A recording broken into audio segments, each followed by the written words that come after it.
Aloha mai kako. Welcome to our online async version of class today, September 9th, 2025. Sorry I can't be with you all. I'm in Dallas, but we'll be back for class in person on September 11th. So for today, we are talking about the beginnings of the research process, the initiation phase, where you're ideating what your project is and coming up with a research question. And often this process can take a long time. Today we're just getting some ideas out for a potential project. This does not have to be a project that you actually execute, but you all will be undertaking a project in the second half of the semester.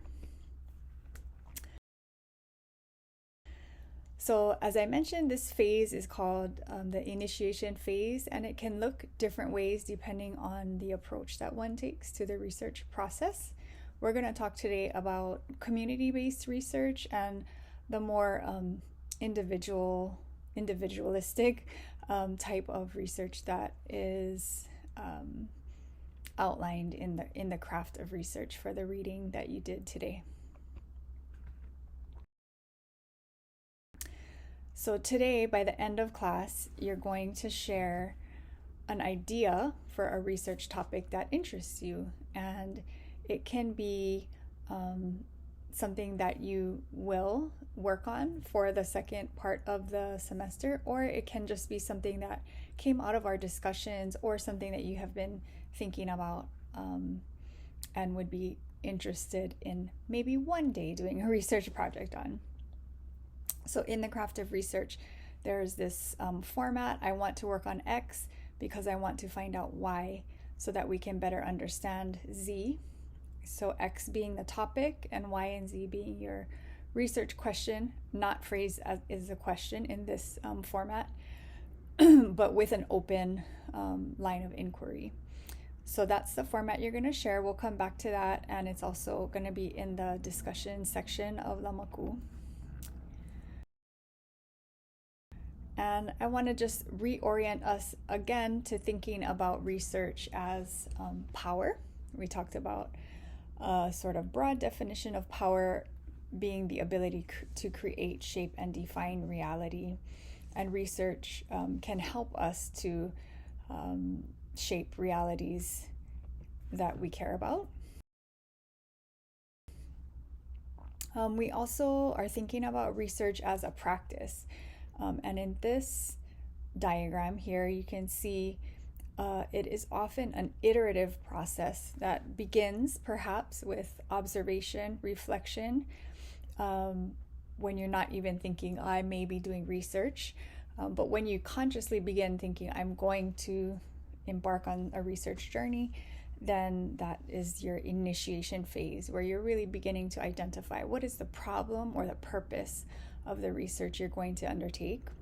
And then you're doing planning, you're doing resource assessment, which can include the literature review of what is already out there that's known about this topic, as well as planning for the kinds of methods that you would utilize in the research design. And we'll talk a little bit more about research design, but where for our purposes right now, just thinking about how the question must drive what kinds of methods you utilize and the process that you use to go about doing your research. Then, of course, data gathering phase, analyzing that data. If you're engaging in, as I'll talk about in a little bit, action research, that there may be actual action that takes place, sometimes community-based action that is part of the research process, and then research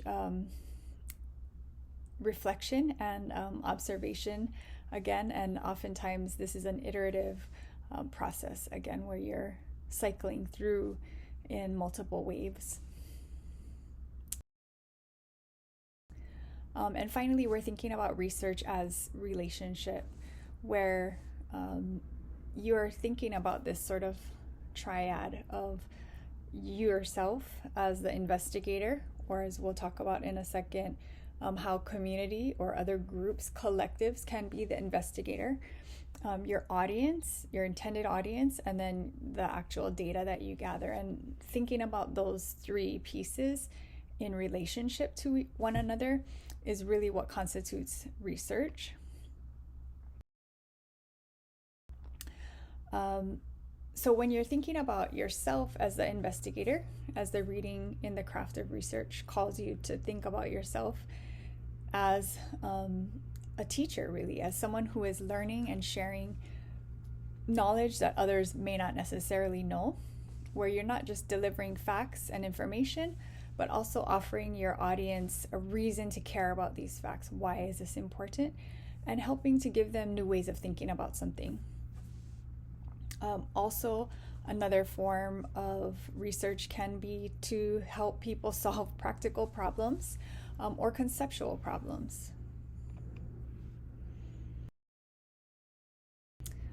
So the craft of research and the reading that the pages that I asked you folks to read for today is starting with asking you to think from the very beginning about your audience. Who are you trying to reach? And you want to be as specific as possible here. Are you trying to reach other college students? Are you trying to reach other experts in this particular field or subfield of political science? Are you trying to reach policymakers who are deciding on issues related to gun control or housing policy or whatever it is? So the more you can be thoughtful about your audience, the better positioned you'll be to design the research in a way that matters and be able to talk about the so what question. The other piece, and so the craft of research is asking you to think specifically about audience, but I also want to ask you to think about community. So again, I mentioned that we're going to be discussing today these two kinds of approaches to research. One is a more community-based form, and the other is this more individual academic form. Both can be academic, but at least the way that the craft of research frames the research process is really thinking about you as an individual student or an individual researcher. So here are the questions that I ask you to think about as you're getting started with considering a potential research project. Who do you want your work to impact? So that can be an audience question. With whom will you share your work? And with whom will you work?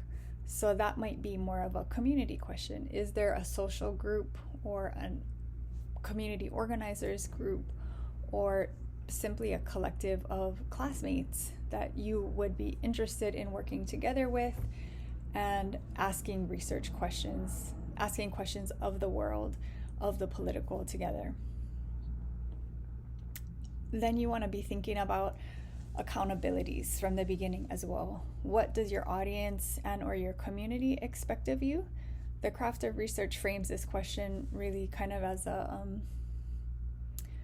what are the shaping tone, shaping the kinds of tools that you might utilize. But this could be a whole range of things that ask you to think about the process of what your community or your audience would expect of you. What do they already know? What do we already know together? And how can you share the knowledge that gets generated through the research project, individual or collective? How might audiences respond? So these are just questions to kind of get started thinking about who are you in conversation with. Research is can be seen as a conversation, a set of conversations. There's no single project that's going to be the only definitive answer. The way that the academic knowledge production enterprise is thought of is that it is a collective enterprise, that it is about different people doing research and contributing to the larger body of knowledge together.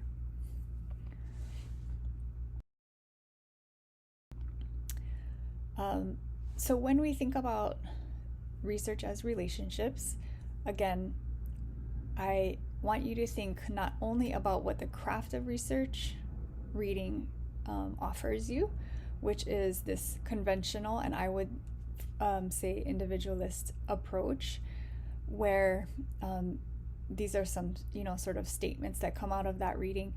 The researcher has information for an audience. The researcher is trying to help audience members, a targeted audience, fix a problem or understand something better. And the way they phrase it is, here are some facts that should interest you, and these facts will help you do something to solve a problem you care about, or think about a problem you care about.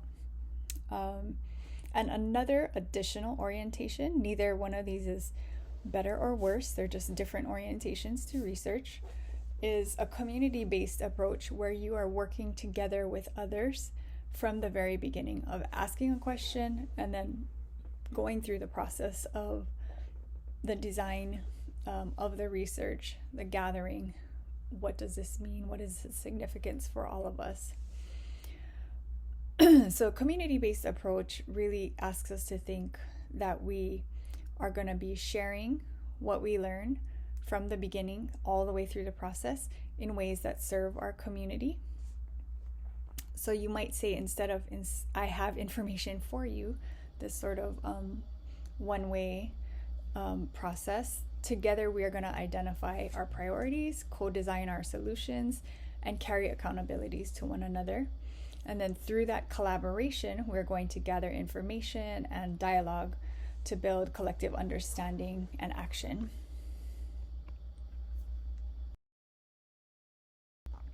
So community-based action research is a wide umbrella of different kinds of research, different ways that you could approach it. That could be qualitative, could be quantitative, can be a mix. What is shared is that community-based action research is action-oriented and intended to produce change in the world that is informed by research, but it's addressing live issues that a community may be facing. So it might be something like, how can a community address the pollution of a waterway, or how can a community together address a housing crisis? The key is that it's not just about experts doing research that is then given to decision makers, which is certainly one valid form, but in a community-based action research format, it would be those affected by the change are involved as participants in the research design and process, so that they are actively co-creating knowledge together. And community-based action research approaches often value multiple ways of knowing and are flexible and responsive to changing situations.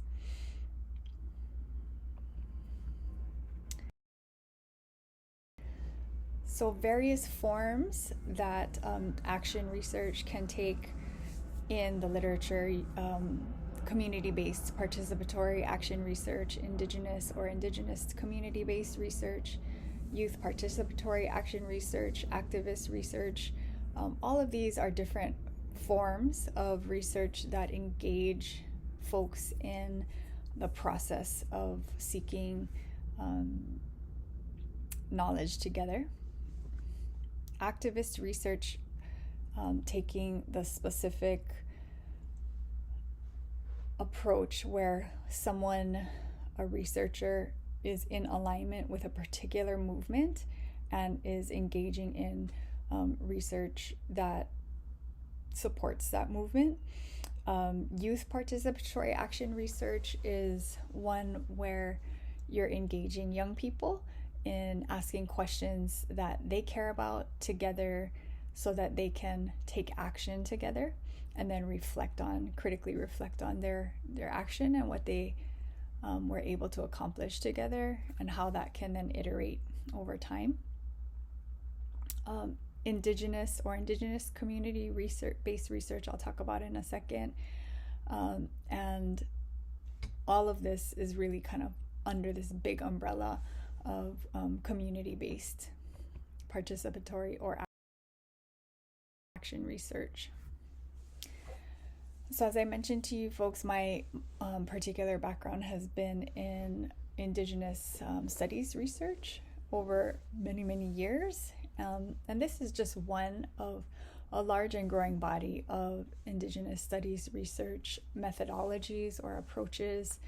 And Sean Wilson writes about an Indigenous research paradigm, which, like other Indigenous studies paradigms, is really about supporting the health and well-being of Indigenous communities.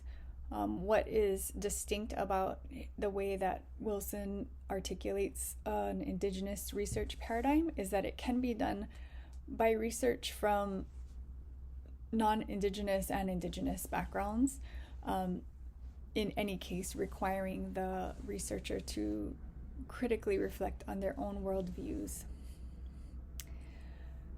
and how that relates to the research, what assumptions they bring to the process.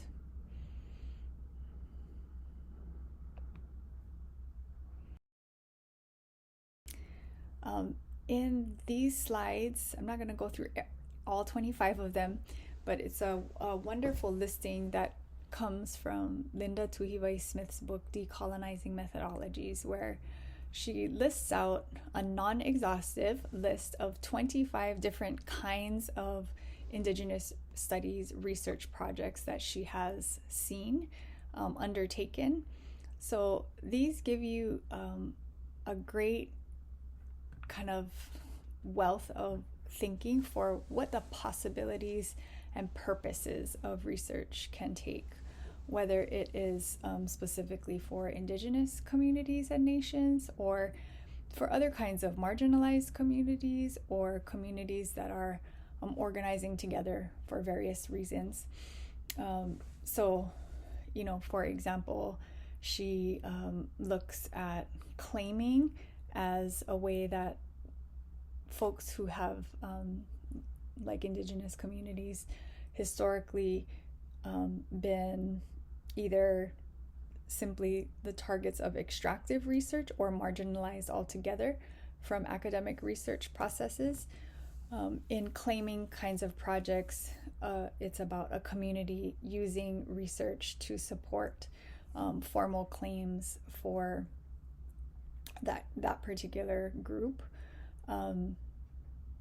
In the case of Indigenous peoples, oftentimes has been related to lands and rights. But one that might be more open for others as well. For example, this project of reconnecting with knowledge of ancestors to remember who a collective is. And that might be, a neighborhood community, as well as an Indigenous nation. It could be various kinds of groups that have confronted historical traumas and the ongoing legacies from those. So take a look through these 3 slides for the various kinds of ideas for Indigenous approaches to research projects. And I hope that some of you are interested in doing a project related to Indigenous politics, but I think that they'll also be great resources for those who are doing other kinds of projects as well.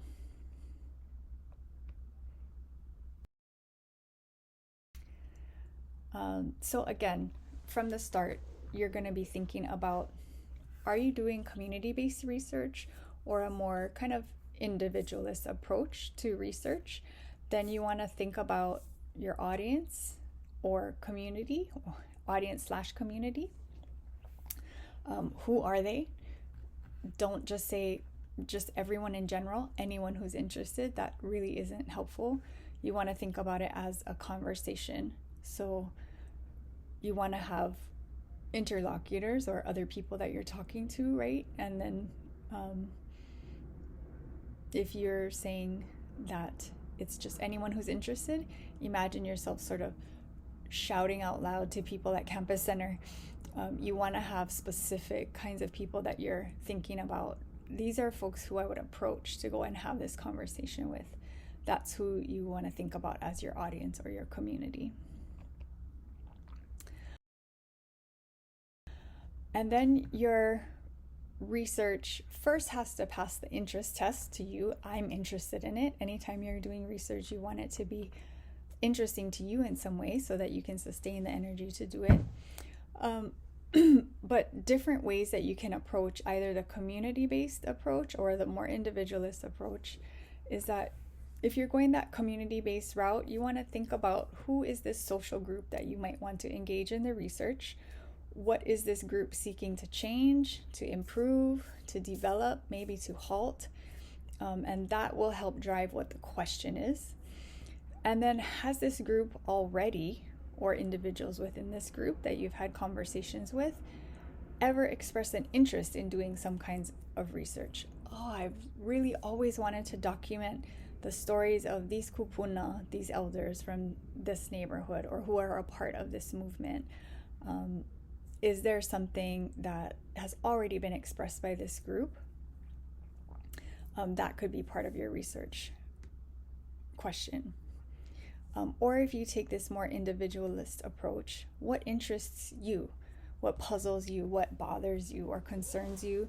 And then why would this matter to other audiences, to your intended audience? What would be lost or what risks would be faced if this research wasn't done? And how might research in this area produce knowledge that could make a positive difference in the world? Are there decision makers who it could help impact? So you want, as you are proposing your topic and research question, to be thinking about the so what test. Why does this matter?